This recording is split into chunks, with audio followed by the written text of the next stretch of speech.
James Robinson had an historically strong rookie season, and yet he is one of our at-risk veterans, incumbents on the running back spectrum here in Dynasty heading into the NFL draft season. Welcome to the Footballguys Dynasty Show, episode 49 with Chad Parsons, Jordan McNamara, and Jaguars have plenty of capital. Yes, he has avoided outside of Carlos Hyde, big additions, but they have a ton of draft picks. And here comes the big sweat and the big watch in the NFL draft for James Robinson and the Jaguars backfield there, because he is not out of the woods by any stretch of the imagination. Yeah, the big question for me has always been this entire offseason, is Carlos Hyde the first time they address the position, or is he the last time they address the position? And that'll tell you basically what James Robinson's valuation is. So I'm of a split mind on him. Historically, you see these guys that are UDFAs, the historical number for them to hit again is about 55% in terms of top 24 seasonal finish in the future, which when you line it up is right at what a day two running back is, or a round two running back in the NFL draft. So that's sort of what the parallel that you put him on. The question is the problem that you'll always have with James Robinson is it is never going to feel great on rostering him, right? It's never going to feel great because you're always going to be wondering, hey, they're going to spend up, right? We're always going to be kind of having this dance, and that's the problem that you have when you're a lower pedigree guy, and we've just seen that. That's the historical trend that is sort of where we find ourselves with these lower pedigree guys. And there's been guys on day three, that teams have been pretty good. And then teams have come, earlier in the draft and taken someone with higher pedigree. Devonta Freeman, it rings a bell, right? So these are the stories that you tend to see with undrafted guys and lower pedigree guys. And I think it's going to be a constant concern. You were early to this in terms of how many picks they have. They have so many other needs, but they have a lot of picks. So the match of those, but I kind of wonder if it's not on day two, how much are you concerned, right? Is that what your break point is in terms of, him being broadsided? Well, I mean, they also have the first pick they have the first pick in the third round. They have the first pick in the fourth round, so I would say the caliber of running back is also going to be maybe a question mark, because as you go through this, is it beyond the top three? Doesn't really have much of an impact. If it's Michael Carter, in the third round, does that really move the needle for folks?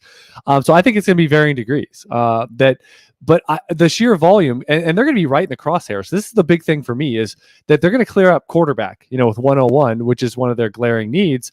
But they cleared up a couple of their other needs, biggest needs across the entire depth chart in free agency. And so when you look at 25 overall, right, that is from the 20s basically until the early to mid 30s is kind of that zone where right now expected draft position is for Najee Harris and Travis Etienne. And you're telling me that they got picked 25, 33, and 45 in that zone. And it's not even going to be a thought of running back. So that's the part so I guess that's the first gauntlet. And then depending on who it is, I'm also one of the bigger Carlos Hyde guys out there and think he isn't done. So I already think that there's going to be more competition for secondary touches than there was last year, which is teaser. There was none pretty much last year. So automatically, I think there's going to be more competition with how it sits, but they still need more. They need more. So I think it's probably more likely that it's not, pick 25 per se, and it's running back one off the board. But something on day two, or even again, if it's someone like a Chuba Hubbard or two or three of these guys in that, or Trey Sermon, let's say at pick 65 or 106, I think that moves the needle for me. If it's one of these, if it's Kenny Gainwell or Michael Carter or some of these types, I would be a less concerned. So I think it's more of the profile versus, if it's automatically later, I don't think that's necessarily no concern depending on who it is.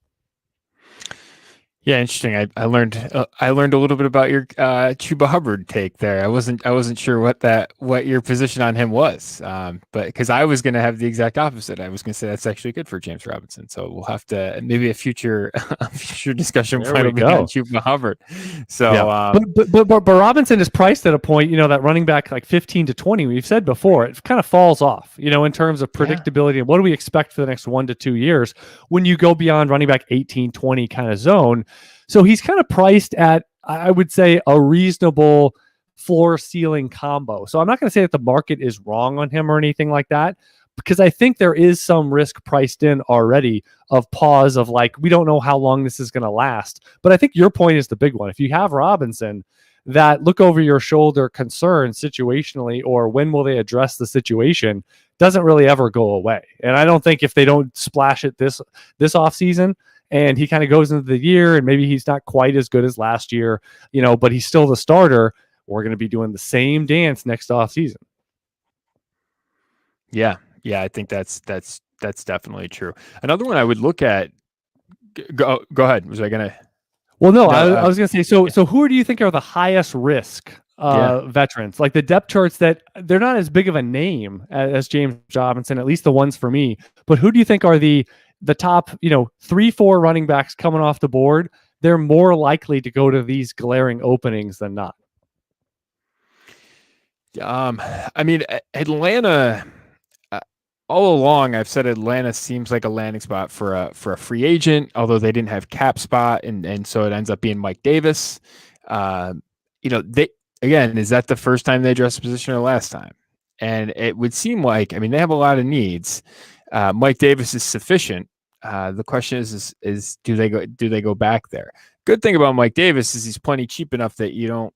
Right. I mean, it's almost a really high upside bet, because if there's a 66% chance, something like that, a third of a chance that he survives and 2/3 of a chance that he doesn't, that they take someone on day 2, for example, then you're in a situation where he's probably underpriced, right? Just the level of that upside, given, if you give him a third of a shot to be the week 1 starter right now, he's probably underpriced.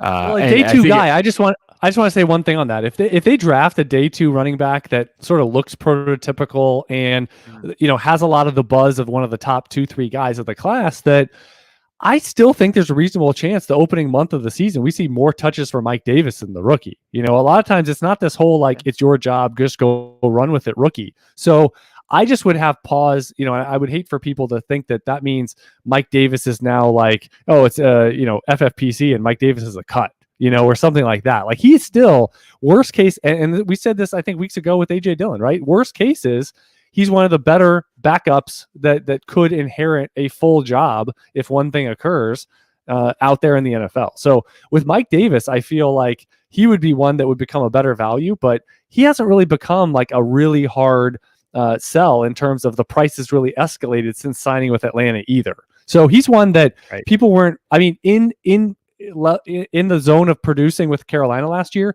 he had some value, but still not requisite of what we were saying was you just keep rolling him for the next 4 to 6 weeks. That's valuable to you. And don't just trade that for a contender second next year is what we were saying.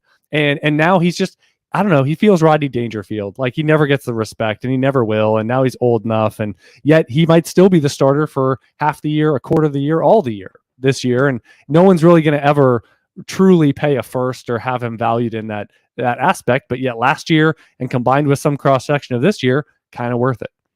Yeah, totally.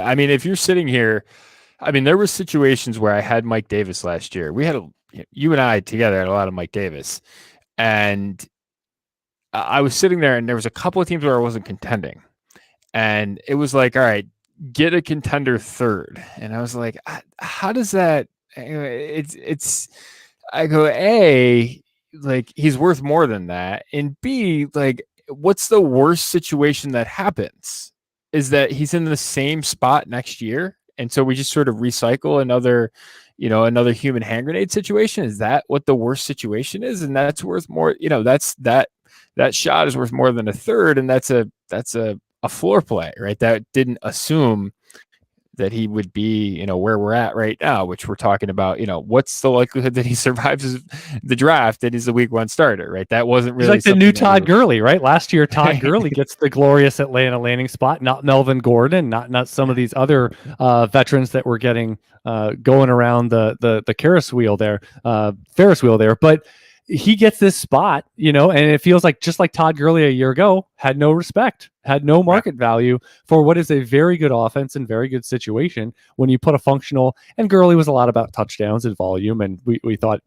could he be used more? But Mike Davis again, human hand grenade, is a really good phrase for that, because I still think, hey, even if they draft, Javonte Williams or Najee Harris or whatever it is, I still think there's a reasonable chance that those first weeks you can start Mike Davis. And we've always said you might be feeling out what you have at running back but until mid-season. And your goal is that you're pummeling people later in the season. But Mike Davis can bridge you to that point.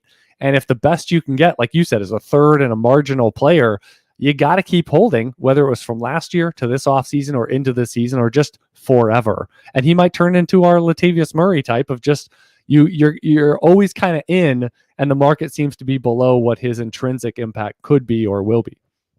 Yeah, where are you at in terms of, like, if I set an over-under line of 4.5 guys in the first 2 days of the NFL draft for the running backs, how do you feel about that? How do you feel about that line, other than that I'm a good odds maker? 4.5. Yeah, that's pretty good. I wish you went 3.5 in the first 3 rounds. You said, right? Yeah. I would go over, but I don't feel great about it. I think it comes down to, I just don't think, guys like Kenny Gainwell and Michael Carter should go on day 2, but yet their current expected draft position is there. So that's the part that gets me. I would have them out, and I would have Sermon in, and that would be 4. So yeah, I think we'll get there, and sometimes there's a rogue pick too, not part of the top 5-6 you typically see as contenders for that spot. So yeah, I think, and it's gonna be fascinating for rookie drafts, because there's some capital left on the table, like Clyde Edwards-Helaire, maybe not as extreme as that, but just that people have like out in round 2, round 3 land, and they're going to go round 1. It's just, who's it going to be? Who's going to get that landing spot? And we're talking about, and again, some of those landing spots kind of align with the high risk veterans. I think it's interesting though that people aren't really taking the bait. I find it a more efficient market, or a smarter market, because I have some of these shares of players, and I have not been able to get anything close to a punt. If the odds are that there's a reasonable chance they do address the position, but there's still a chance that they don't. Like, for example, Benny Snell, Anthony McFarland, it seems like the market is just like, we don't care. We don't care about those guys, and it doesn't matter. The taste of that bad running game, they just ignored. Benny Snell, to me, is a baseline back. Anthony McFarland didn't show a ton. What if they bring back James Conner? I mean, there's still veterans out there, too, that post-draft one of these teams could sign. So I think that's part of it. But, I mean, I don't think you can bail on Benny Snell for like a 3rd-round rookie pick right now, because he is, he's the number 1 guy, and it seems like they've spent mid-round picks with Snell, McFarland, and with Jalen Samuels in recent years, and yet it doesn't seem like they're super happy with any of them. So, and you see Najee Harris projected there in the 1st round a lot. So we'll see if that actually, smoke turns into fire. But that's one. The Jets are another one. Yet they don't have anyone. Michael Pirine, I guess, is sort of the incumbent. But I mean, doesn't that feel like a Trey Mason minus situation of like, it just feels like, good luck. Michael Pirine, he might not even watch the draft because he knows it's just over. Like, it's over before it even starts. Because they're another team that has a bunch of capital, and it's like, is he really getting out of day 2 with them not taking a running back? So that's another one. Myles Gaskin in Miami. I was actually going to ask you, because Gaskin, like James Robinson, is another one where limited draft capital, limited pedigree, yet pretty impressive historically what he was able to do as a rookie. But yet we also saw Salvin Ahmed come in and do a little cameo, when Gaskin was out, and Matt Breida didn't work out. But do you think Miami is another one of those high risk veterans, or do you think they're going to keep doing their quality team build, and running back is not really a critical element of that? I am begging for it. I want to see this in action. I want to see a team like Commit. keep going that route of UDFAs. And we have seen it with, San Francisco doesn't have a drafted guy on their, I don't think they have a drafted guy. Certainly not one they drafted on their roster right now. Miami is sort of trending that way. And, the Myles Gaskin story to me is just, it's only a story that could happen in COVID in terms of we didn't see it coming at all until it was like 5 minutes into week 1. And we're like, wait a second, what's going on here? And that was just totally under the radar. But he was like very, very good in terms of his production last year. Yards per route run, one of the top 5 in the league. He was up there in terms of over expectation. And this faded a little bit because he got hurt, but he was like a top 5 or 6 running back if you just sort of looked at his yards and sort of his receptions, all his production, everything. If you just took out the touchdowns, if you just took out the touchdowns and just sort of graded everyone on that, and a lot of that can be fluky and not necessarily under your control, he was a top 5 back in terms of those stats. So I hope they double down because he absolutely earned the right for another shot. And again, the thing, like, I think you hit it totally on the head. And what we see with these day 2 guys is, especially round 2 guys, it tends to be October or November before they fully get a shot. And maybe that's injury attrition. Maybe they're just better. But before they totally consolidate their role. And that's been that we saw that last year a lot, right? With Akers and Taylor and Swift and Dobbins. They all had that same arc, right? It varied a little bit, but that's the general arc that they had by about mid to late season. They were taking over. We've seen that with Chubb. We've seen that with, with Joe Mixon in the past. So that is a common thing. And if you're sort of looking at it and saying, all right, like, even if I hold Gaskin right now, and again, it's not that expensive. Even if I hold Gaskin right now, I'm probably still going to get the opportunity to get shots early on. And if I'm taking a lot of running backs in my draft, like what I'm shooting for with Gaskin is he needs to be one of 13, right? He needs to be, how many of the 13 weeks that I need in that flex spot can he contribute to? And if it's 3 or 4, like, great. If it's 12, right, then we've hit a jackpot situation. But he's valued much more at the like 1 or 2. And, those things have high upside if it breaks his way. So, I mean, he's going running back 34, 13th round in recent startup drafts. I mean, that's pretty reasonable in terms of his cost, especially when you look at, there are straight backups, right? Zach Moss is going in front of him. And Zach Moss isn't a better player, and he doesn't have a better situation, right? He doesn't have a claim at a running back 1 spot at all. So, when you just look at that, like there is value there in Myles Gaskin.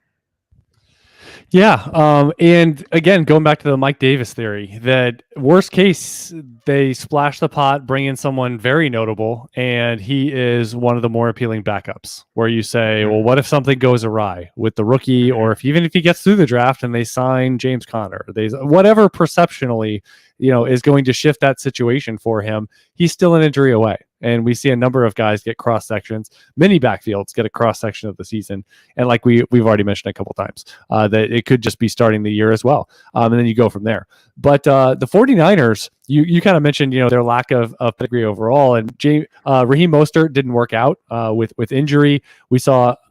Jeff Wilson is sort of that trendy name this offseason that, he's always done it in small samples, little drips. Jerick McKinnon, he's still recovering from that big week 3 or whatever it was. But with the 49ers, the one thing I would look at, and going back to the theory of volume, is you figure, again, first round, they're going to be code red on quarterback with their trade up. Really, the only other pick that would probably not worry you, but scare you a little bit from off the incumbents would be pick 43. And then we're knee deep into the hundreds. So they don't have the extra picks or even the capital, and that first rounder is out already in terms of positionals. So the 49ers, for me, again, medium threat, but when you look at their draft position, it's a little less likely than some of these others, just because you say, it's pick 43 or bust in terms of what you would actually expect to maybe unseat Mostert or Wilson, especially in the first maybe half of the season.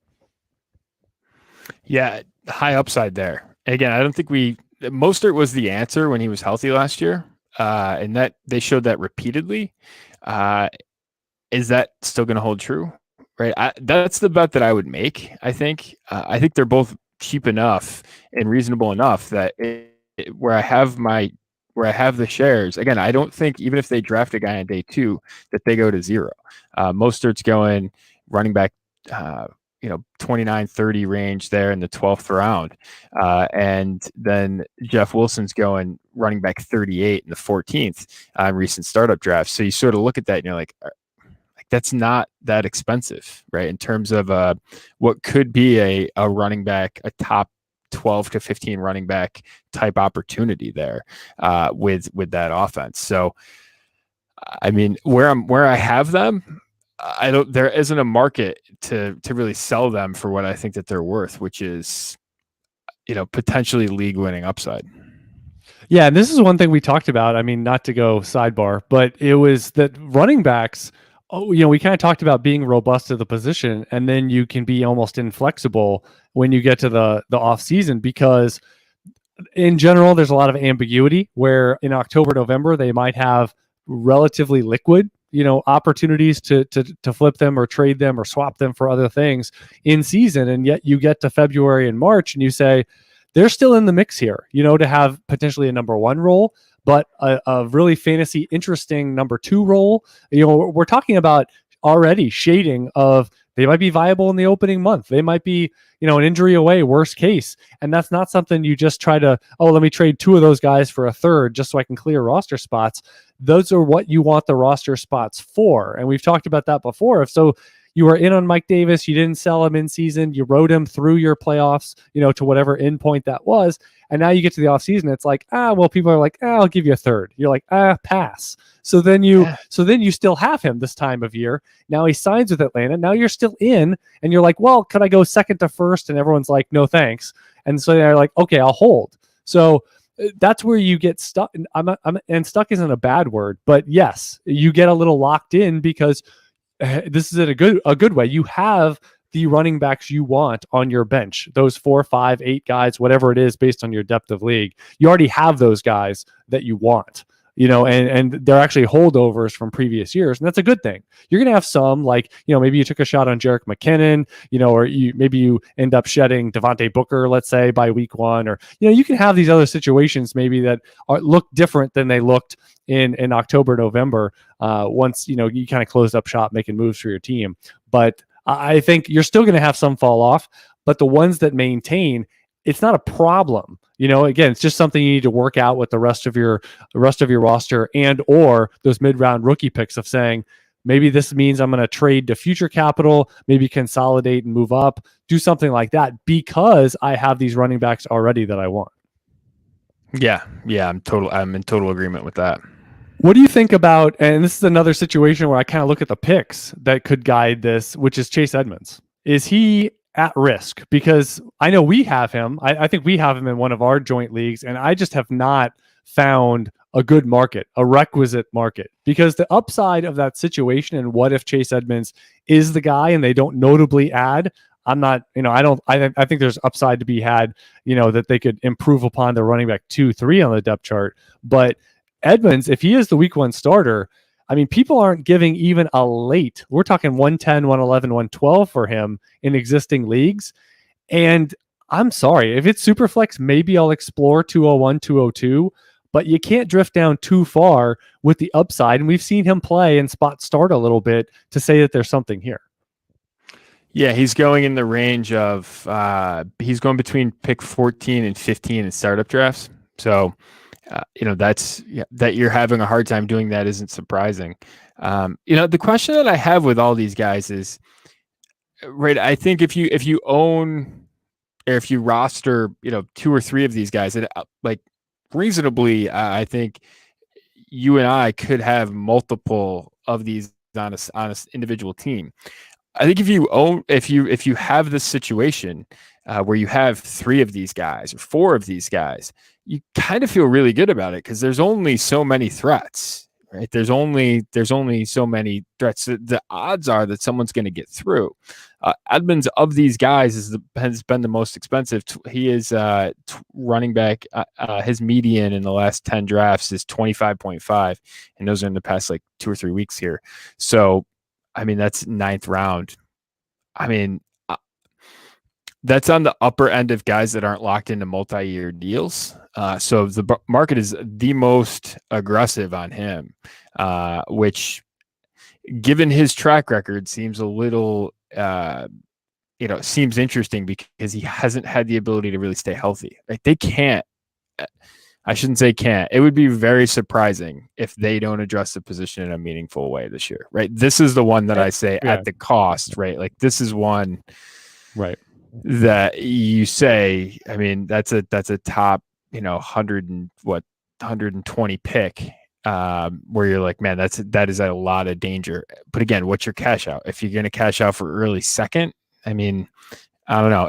You're in a tough spot, because even if they don't draft somebody, how much does his price go up? Right? There's not a ton of room for it to move up either. So that's really the rub that I have on him. I think he's in a really tough spot to extract anything out of. Yeah, the other part is they only have a couple picks in the first 4 rounds. So, if they don't, I actually said on another show that, at 16 overall, this is the first legitimate, you could see them going at running back 1 of the class. They have a strong team, and they don't have a lot of glaring holes. So I actually think 16-49, and then they have a giant gap in the pick and the draft capital they have. So, 49, you might be already down to maybe running back 3 at that point. Running back 3, running back 4 could be possible for them. But 16, they're going to get their choice of everybody. So I just find that interesting. If, again, this could be a spot where you typically see Pittsburgh and some of these teams in the 20s as sort of the first realistic running back spot. But I haven't heard a lot of Arizona. And to me, mid-first, I know it's really rich, but again, their next pick is the mid-second, and that might be a big difference in what running back they get a look at.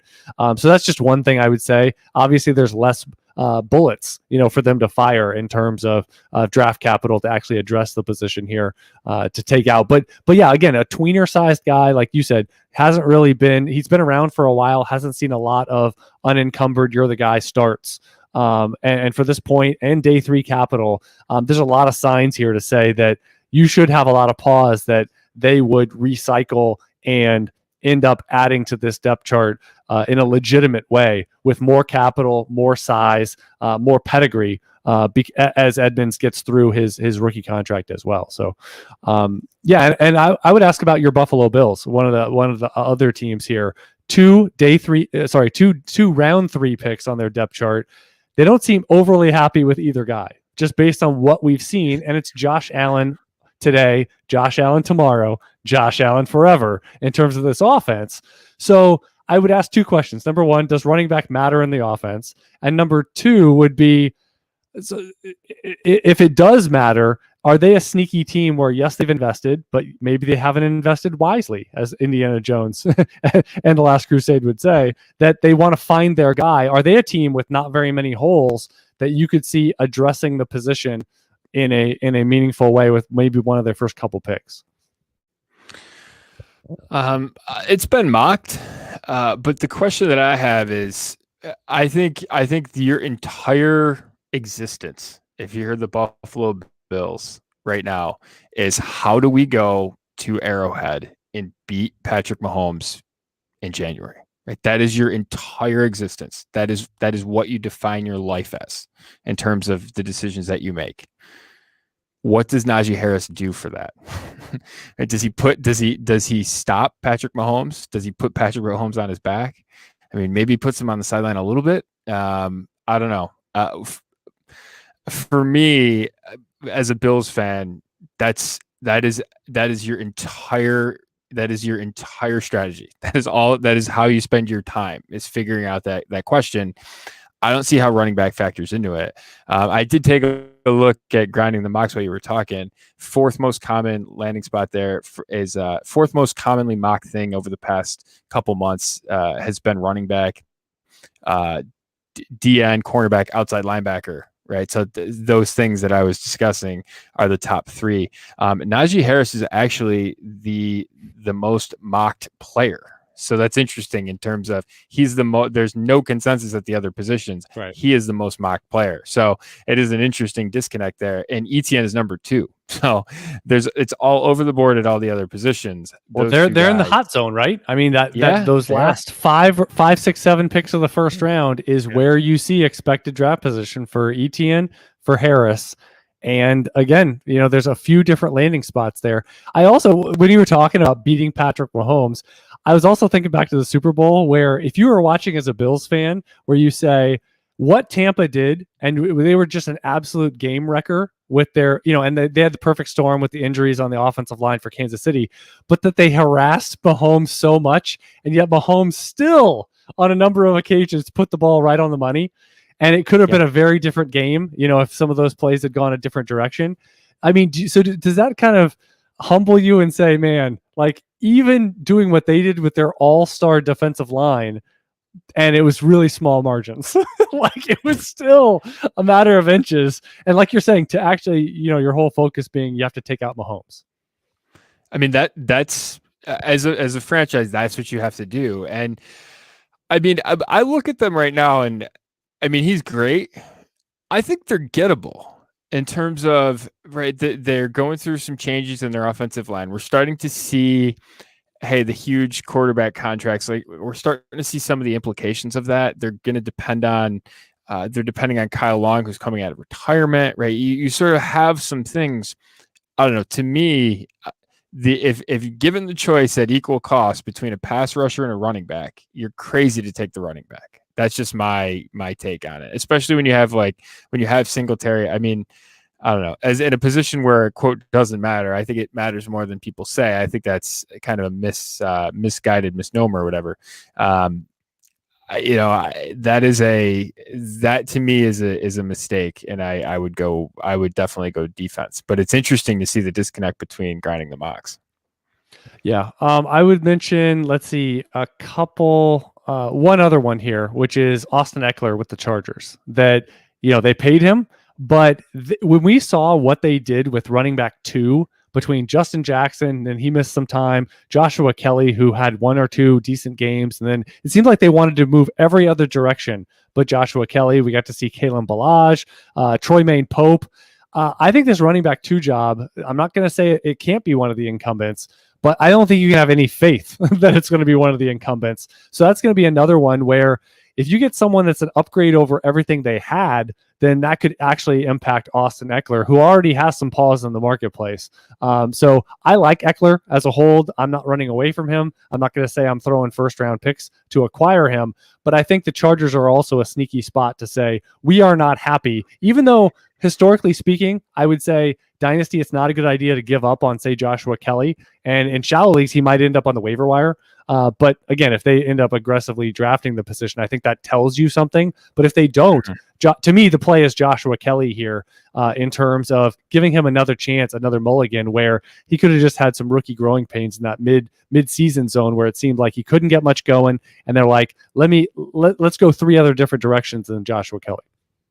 Yeah, and there's a changing coaching staff too, so you get that benefit as well. So we'll see. Maybe he gets a clean slate. I think they would be really interesting from if they're not going to go in the first 2 days, if they went round 4, round 5, that's actually a sneaky, threatening spot, because there's a couple of guys on day 3 where you could say, like, almost instantly they're an upgrade over Joshua Kelly, at least in my viewing of it and where they're going in the draft. I think that would be pretty interesting. So I think this is one of the positions that you're not going to have a threat to running back 1, I don't think, but you can really have a pretty valuable second spot, and it's going to be cheaper and further down the line particularly if they address it on day 3. So that's definitely one I'm going to look for, and it's going to be, I think, a cheaper pivot option.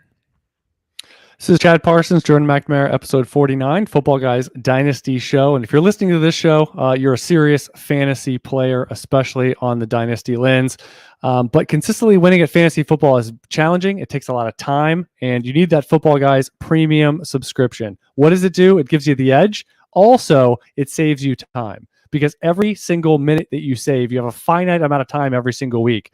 And if you can spend it more time developing trades and managing your team in the fun ways to make your team better, where we're going to handle all the decisions about the waiver wire at Football Guys. We're going to handle it with the My Football Guys offshoot. You can import and sync all of your leagues so that you can easily see who's available, go through and select those players without sifting through the available free agents in each one of your leagues. It clarifies, it highlights it. And again, the setting it before Thursday lineup locks and Sunday is just a breeze over there. So what you're going to want to do with that early bird discount now available is just lock it in. In July, you don't want to have to remember when everything becomes locked down with subscription only content. It's going to be free till then, but you want to sign up now so that you get that early bird discount. You get the same league winning information and guidance. So there's an upper right hand corner. It says join now on the footballguys.com homepage. So we'll do the work, you do the winning.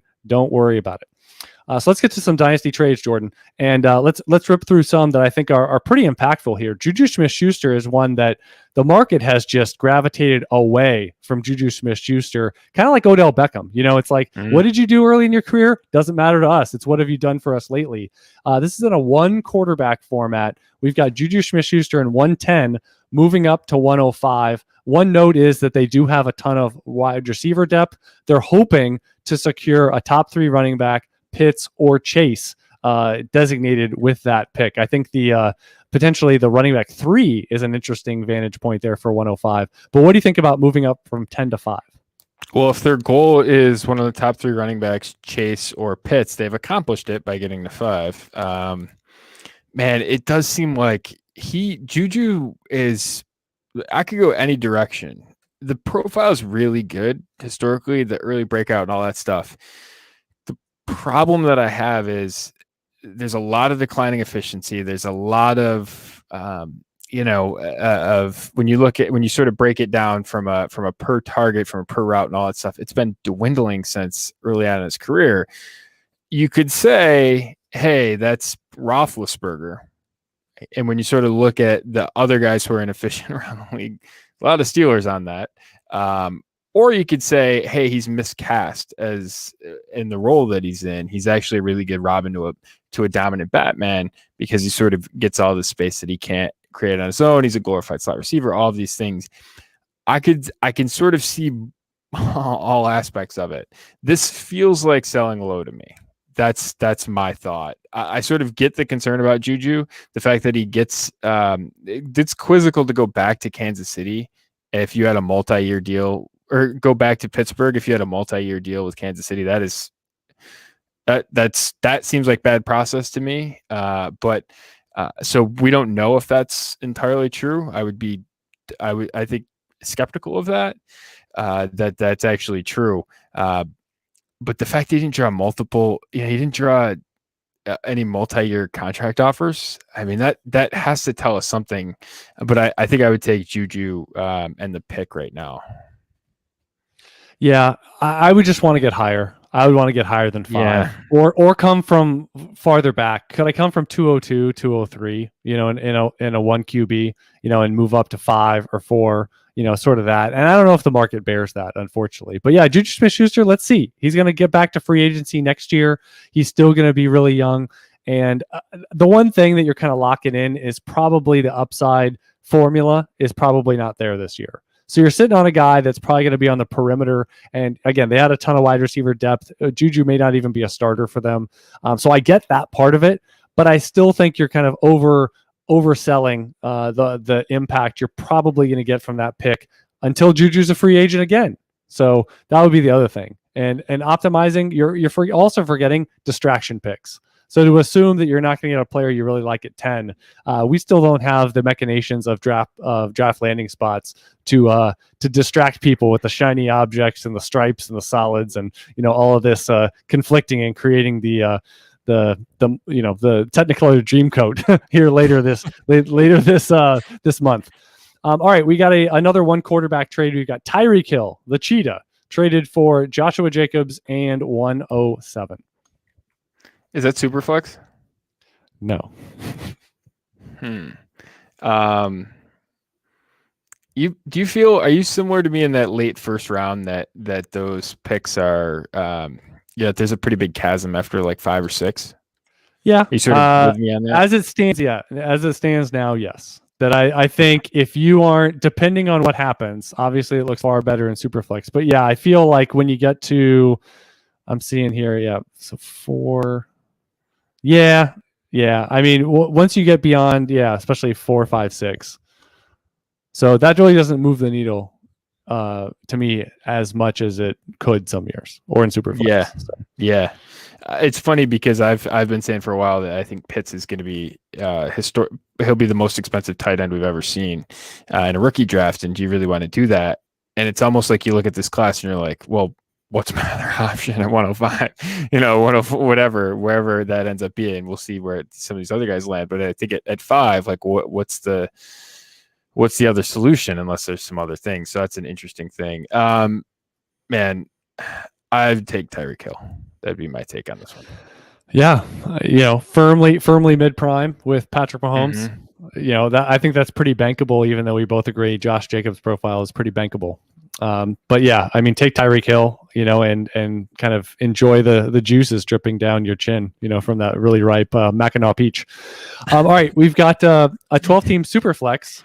We've got Christian McCaffrey for J.K. Dobbins and 105 super flex. We'll sandwich the format into the Dynasty trade. I can't hear. Wow, that's interesting. So you figure that could be, that could be Dobbins and Harris for McCaffrey. That could be running back 1, could be Chase. Yeah. Yep. You are definitely in that zone. And for point of reference, as you would probably guess with the trade, contender getting McCaffrey, non-contender getting Dobbins in the pick. Yeah, the problem I have with the one, like, you got to be careful about how you do that 105. You don't want that to be. I mean, you don't want there. I think there's risk in some of the quarterback profiles that if you sort of go Dobbins to that. If I was sort of doing this and trading McCaffrey, I wish I could get a better piece than Dobbins. Right? Of those guys last year, I'm the most concerned about him. I sort of get the angle on why you're doing this, and I think if McCaffrey gets hurt this year, we'll see. I mean, we've seen Barkley break the mold in terms of falling guys getting hurt multiple years and then falling prices. We'll see if McCaffrey could do the same thing. It does seem like you're not getting full valuation, but I'm not sure if you're going to get a ton more than this for McCaffrey right now. That's sort of where I'm at. Like, if I were to sort of stack these up and Dobbins is like a 3rd or 4th round startup pick, and that pick is similarly ranged, you're trading the running back 1 for that. That would sort of be the other angle that I would have, but I sort of see the rationale for it. Yeah, I would just want more. I mean, I'm bigger on McCaffrey in terms of like how much he can tilt the league. I mean, you saw that just the games he played last year. I mean, that is untouchable status. So even if you drop that down, he's mid prime. He's in a conducive offensive system, and the fact that they have Sam Darnold, we'll see if they're done sort of adding pieces. But I mean, Mike Davis, again, look what he was able to do on that offense as a proxy and as a fill-in. So I feel like you got to get more. I think I'm higher on Dobbins than you, but not by a ton.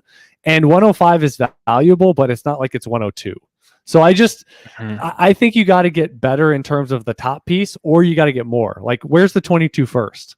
Like, why can't you get the contender to throw in a 22 first that gives you now another out? Because then at 5, you have flexibility to maybe trade down 2 or 3 spots, get something else. Plus, you have the first. Plus, you have Dobbins. And yes, there's a chance within the next 18 months, J.K. Dobbins is worth similar to McCaffrey. Like maybe he had a breakout. Maybe, like you said, McCaffrey got hurt or whatever. So there's a chance you can win it just on that.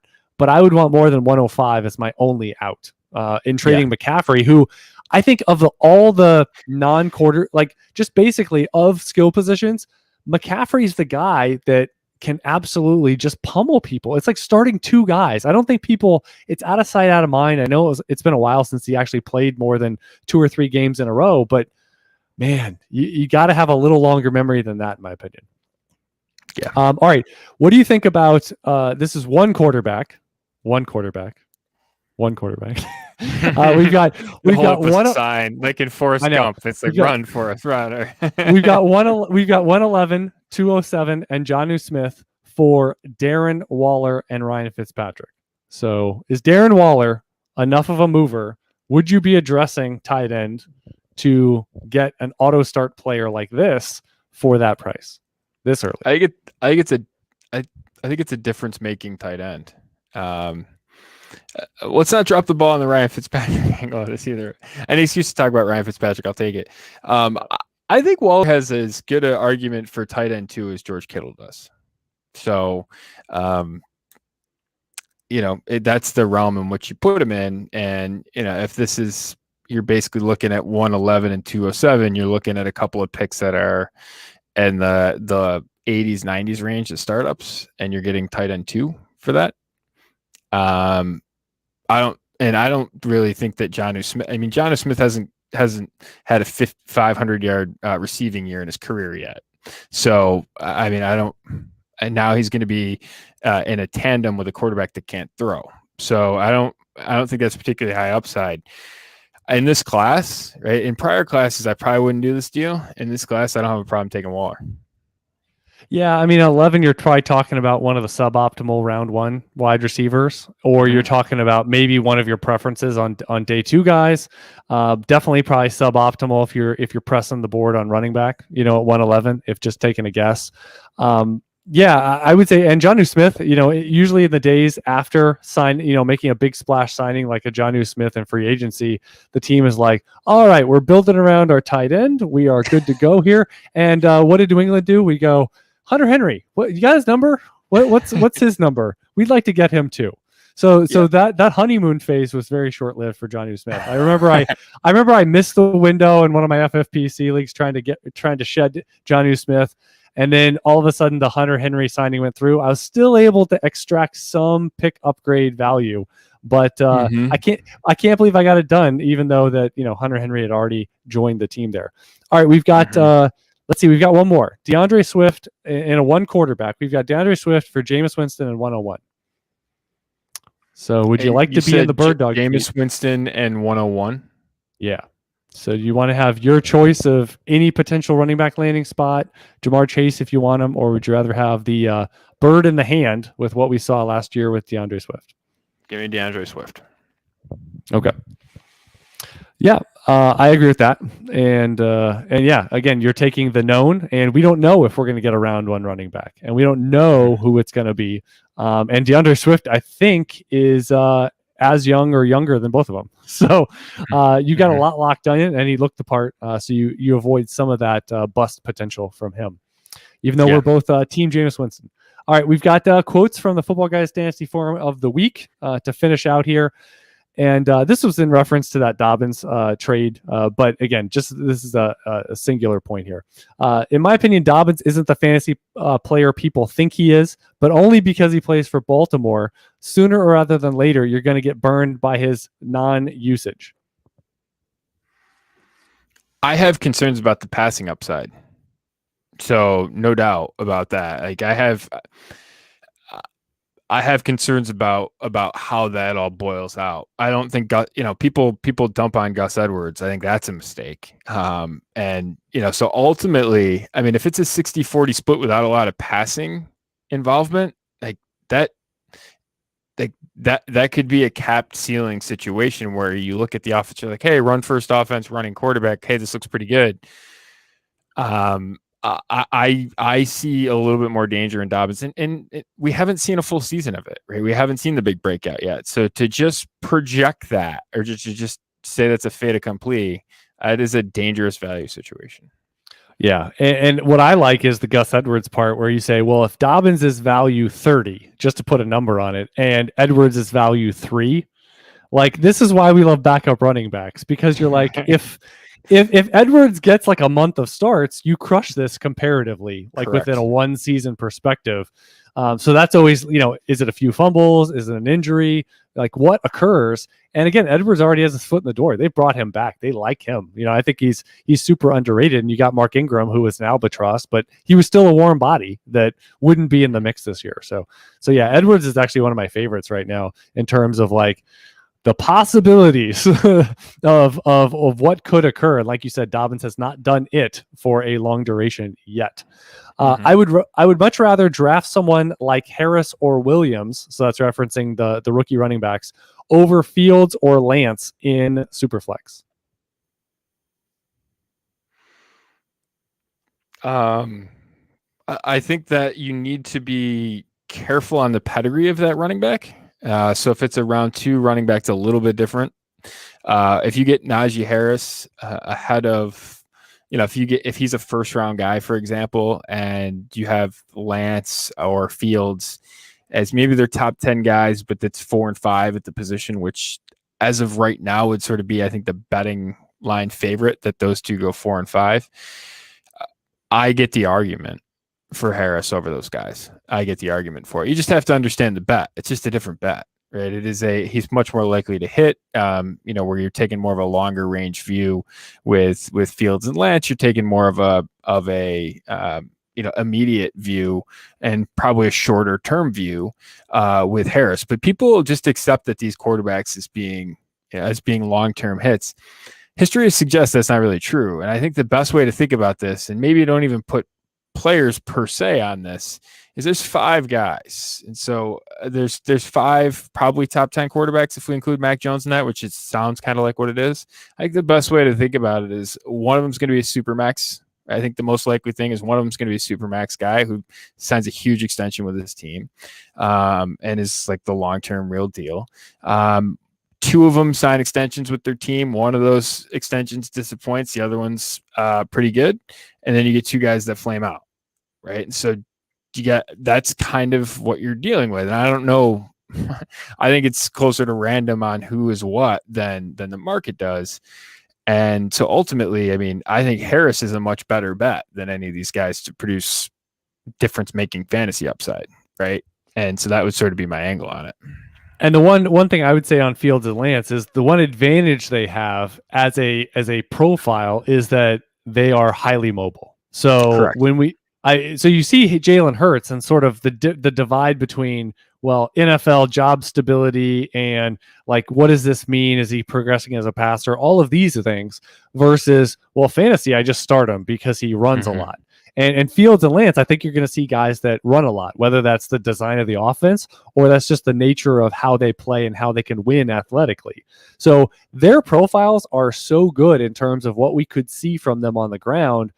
But that, again, do they get to a second contract? Are they progressing? Are they viewed as a foundational and franchise player? That's a different discussion. But I have not a lot of concerns because what I always say is that rushing factor, they're going to be mid QB2s or better. When they're in the lineup, they're just going to, their expected fantasy output, rushing wise, is going to be enough to cloud whatever things they're working through fantasy wise. And I think Jalen Hurts is a good recent example of that, where we'll see how this progresses. I personally think that they both have more passing potential or more likelihood, and the pedigree is going to be a part of that attaches. But I think those profiles are fantasy lucrative. But that still doesn't mean, like you said, getting to second contracts, becoming a franchise player, etc. All right, a couple more. We've got, you think DeAndre Swift is really worth 101 by himself? He may be worth 103, but no more. No, I mean, that, talk about a profile. From 18 years old, he was the receiving dominant back in a backfield that had 2 guys that went in the top 40 of the NFL draft. I mean, at a pipeline program, he's basically been, I mean, in terms of profiles, I think I haven't checked his birthday recently, but I think almost by any mathematical calculation I could come up with, he's younger than Najee Harris. So, I mean, when you sort of look at all that, I mean, he has 2-way ability that I think puts him in the range of outcomes of being the running back 1 overall. And I'm not sure, like we saw Jonathan Taylor have a better year last year. I'm not so sure that he has, right? If you were to sort of stack the 2 of them next to each other, I think Swift's probably got the higher range of outcomes. Last one, and this is a Sam Darnold trade of late, and we haven't talked about him much at all, so you can include a couple bullet points there. But this is a 10-team, 2-quarterback, and Darnold was traded for 201, so 11 overall in that format after the trade to Carolina. I think there's as we sit here right now, I think there's probably a tier break at 10. So he's on the other side of that. I wouldn't pay that much. But I get the case for paying something in the later second. I get that case. Here's the problem, and I did a bunch of look on this, and I have to be careful because we're gonna go way over the hour if I go long. But the short version of it is everyone says he didn't have weapons. That may be true, but when you look at all of the guys that he threw to, he underperformed anything they ever did at any other point in their career. So Jermaine Kearse had a bunch of people a bunch of other quarterbacks that threw to him. Darnold was by far the worst. When you look at Quincy Enunwa, similar story. When you look at Robbie Anderson, he was outproduced by Teddy Bridgewater. So all of those stories, I mean, that's the skepticism that I have with regards to Darnold is, yeah, he hasn't had a lot of supporting help, but the supporting help he did have, he was like the worst quarterback of their career. So that's the concern that I have about Darnold. Yeah, I think if you have the opportunity, and the other thing to trade him and lock in, because they gave up something, but the second was next year. They don't have a lot of allegiance. To think that he's some multiple year option for them is still very much up in the air with his play, but also their commitment level to him. So yes, I mean, he has an opportunity, obviously a reset here, another, Carson Wentz type opportunity to change teams and get things together. But with Darnold, I think there's a lot of risk that this is your moment, that things don't work out. A lot of the assumption is Bridgewater won't be there. But if Bridgewater is there, I think that's concerns, because you can't look at what they've done. And we wish that Darnold has done what Bridgewater has done in his career so far. But 11 overall, I would say that also quarterback value in a 10-team 2-quarterback, we're lowering that baseline. The assumption is you got a quarterback, you're flexing them in super flex. So that's 24, so you're down to 20. And almost every team has a couple decent quarterbacks. So Darnold's probably your QB3, maybe your QB4 in this format. And typically 10-team 2-quarterback isn't overly deep rosters either. So to me, Darnold is excess. For me, Darnold is just get pick 11. It's liquid. And now you have options to move up. You have options to maybe get one of the quarterbacks that are going to be more insulated coming out this year, that have a lot more fantasy upside. Even if Darnold, my biggest question with Darnold is that even if he's successful and he's like better than he has been in the past, does that matter fantasy wise? Like if he finishes QB 16, and that's like a wild raging success for what we've seen in Darnold in his career, I will say, does that matter? Not really. I mean, he'll have 1 or 2 games where he might matter, right? 3 touchdowns. He's not going to be a big runner. I don't think he's going to be an aggregate fantasy factor this year on a higher level. So you just ask yourself, does it matter? Is it worth the risk? Is the juice worth the squeeze? And I would say, man, early second like this in super flex type formats or 2 QB, I'm all over it. Give me the flexible pick here. All right, so in this episode, we discussed Sam Darnold, the at-risk running backs. We also discussed DeAndre Swift in depth, moving up in the rookie draft, and some of the tiers as well. We're going to be talking about that more and more in the next 2-3 weeks. One of the more, I would say, one of the more frustrating spans of time as a Dynasty GM, because it feels like you've done a lot of work for the rookie class, and yet we're still 3+ weeks away from the draft itself, providing that draft position and clarity of landing spot that we've been opining and discussing for months now. I am Chad Parsons. He is Jordan McNamara. And until next time, good luck in your Dynasty leagues.